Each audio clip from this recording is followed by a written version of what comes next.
Valentine's Day had always been just another square on the calendar. Predictable. Routine. Nothing worth noticing.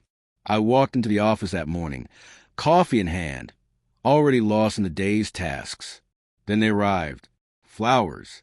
A bouquet so extravagant, so impossibly beautiful, it seemed to have sprouted on my desk overnight.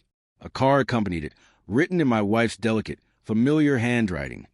Thinking of you always.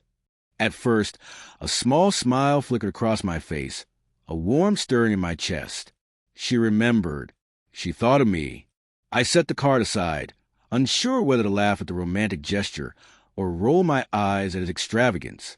Over the years, I'd learned love didn't need grand displays, but here it was anyway, bold, fragrant, impossible to ignore. I leaned back in my chair, noting the murmuring co-workers who had gathered, curious, snapping photos, sharing in my moment without asking permission. Then he appeared. Dr. Harrison, former doctor from the clinic next door. A man I respected even though we'd never been close. He stopped mid-step, eyes narrowing as they swept over the flowers, and the look on his face froze me in place. "Don't touch them," he said sharply, voice low but urgent. "Call 911. Now!" My heart skipped, a cold tremor running down my spine.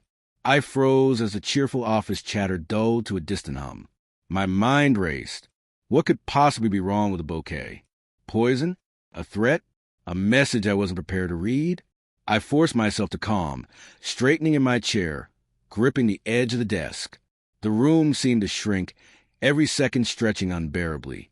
The flowers sat there, innocent yet menacing, and I realized that this Valentine's Day would be anything but ordinary. With deliberate calm, I reached for my phone and dialed 911, keeping Dr. Harrison's unwavering gaze on the bouquet. His hands were steady, posture rigid, a man used to crisis.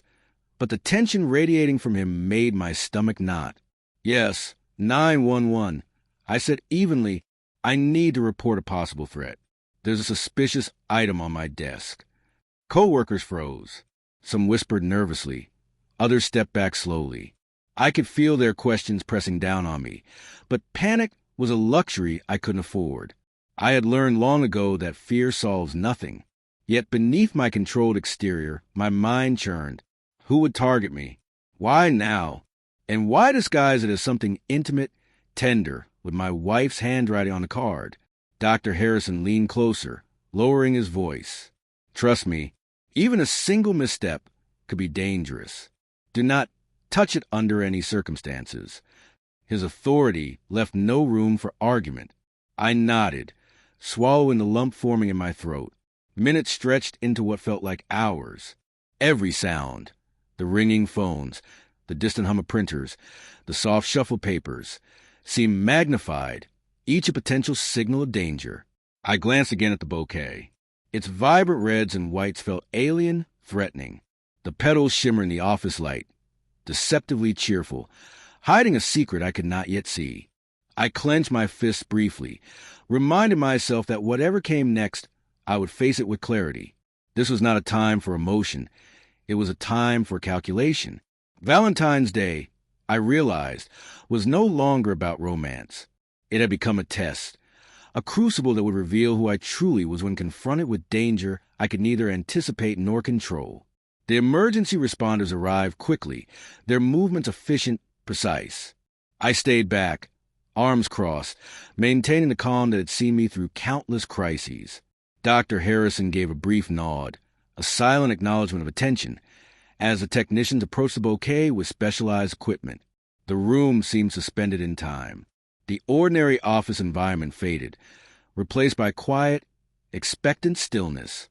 Co-workers lingered at the edges, whispering anxiously, eyes darting between the flowers and the uniformed men. I remained seated, a pillar of composure, refusing to let fear dictate my actions. Every instinct told me to step back further, to retreat, but I held my ground. Finally, after what felt like eternity, one of the technicians signaled. "It's safe," he said, carefully lifting the bouquet. Relief washed over me, tempered by a lingering unease. No poison, no hidden mechanism, nothing overtly dangerous. Yet the intensity of the moment had revealed something deeper. It wasn't the flowers themselves that posed a threat. It was perception, the way danger conveyed even the most ordinary days, turning a gesture of affection into a crucible of tension. I exhaled slowly, returning the bouquet to the desk untouched. Its vibrant petals now simply ornamental, not menacing. Dr. Harrison placed a hand on my shoulder briefly before leaving, a quiet affirmation that I had navigated the moment with composure. Later, I thought of my wife. Her gesture, meant as love and connection, had unknowingly triggered fear and tension beyond her imagining. And yet, in that clarity, I understood something essential: the strength of calm, the necessity of control, and the quiet power of presence when chaos strikes unexpectedly. Valentine's Day would never be the same, but I had emerged intact, steady, aware.